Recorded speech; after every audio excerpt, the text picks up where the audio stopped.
इन लोग को देखिए कैसे खेल रहे हैं गाइस। इसको देखिए,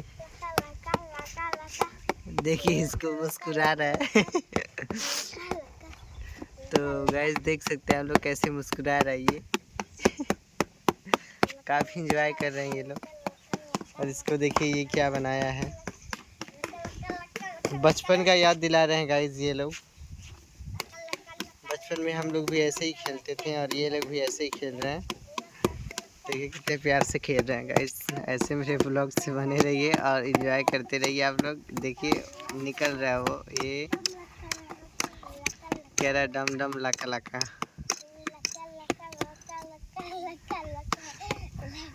उसको देख के हंस रहा है गाइस।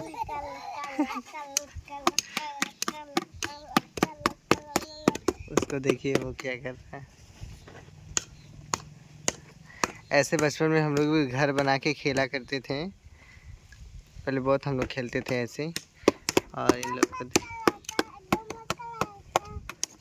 देखिए कह रहा है डम डम लाका लाका, डम डम लाका लाका।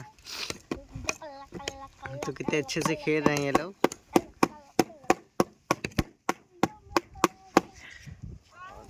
इसको देखिए ये क्या बनता चुकंदर, क्या बनता आ?